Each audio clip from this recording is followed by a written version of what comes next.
ఇంత పెద్ద ఎత్తున పట్టణీకరణ జరుగుతున్న నేపథ్యంలో హైదరాబాద్ మహానగరం రోజు రోజుకి పెరుగుతున్న నేపథ్యంలో 1 కోటి జనాభా ఇప్పటికీ రాబోయే ఒక 15-20 ఏళ్లలోనే రెట్టింపు అయ్యే పరిస్థితులు. మరి పెరుగుతున్న నగరానికి అనుగుణంగా మన సౌకర్యాలు కూడా పెరగాల్సిన అవసరం ఉంది. నేను గతంలోనే డిఫెన్స్ మినిస్టర్ గత డిఫెన్స్ మినిస్టర్ మనోహర్ పారికర్ గారు ఉన్నప్పుడు వారికి విజ్ఞప్తి చేయడం జరిగింది. ఈరోజు ప్యారడైజ్ నుంచి సుచిత్ర జంక్షన్ వరకు ఎక్కడికక్కడ ట్రాఫిక్ స్తంభించిపోతున్న పరిస్థితి. అందుకే ప్యారడైజ్ నుంచి సుచిత్ర జంక్షన్ వరకు ఇంకా అవసరమైతే ఔటర్ రింగ్ రోడ్ దాకా ఒక స్కైవే ప్లాన్ చేస్తున్నాము. దయచేసి మీరు మా రహదారికి మధ్యలో డిఫెన్స్ ప్లాన్స్ ఏవైతే ఉన్నాయో ఇవ్వండి, దానికి సరిపడా ల్యాండ్ ఇంకో దగ్గర ఇస్తామని చెప్పి కూడా గతంలో కంటోన్మెంట్ సిఇఓ గారు కూడా తెలుసు, చంద్రశేఖర్ గారికి.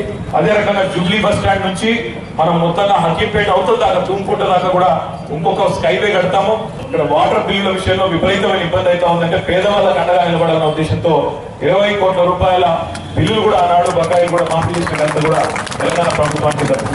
హైదరాబాద్ అంతా ఫ్లెక్సీలు బ్యాన్ చేసి ఈ రోడ్డు మీద ఎటువంటి అడ్డం పొడుగు పెట్టొద్దు, పెడితే ప్రజలకు అసౌకర్యం అవుతుందని చెప్పి ఆ కఠిన నిర్ణయం తీసుకున్నాం. గోడల మీద రాతలు పనిచేసినాం. మొత్తం అది ఏ పొలిటికల్ పార్టీ అయినా చివరికి టీఆర్ఎస్ పార్టీ అయినా పెట్టొద్దని చెప్పినాం. ఇక్కడ రాగా మళ్ళీ ఇక్కడ కనబడ్డాయి.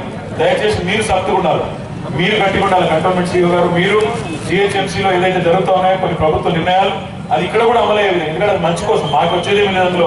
నిజానికి నా మీద ప్రజలు కూడా బాగుంది, మా నాయకులు నువ్వే ఇక్కడ లేనిపోని కానుకలు పెడుతున్నావు అని. నిజంగా అధికార పార్టీలు ఉన్న సహజంగా కోరుకుంటారు, ఇంత కనబడాలి, మా బొమ్మలు ఏడవటారు కనబడాలని కోరుకుంటారు.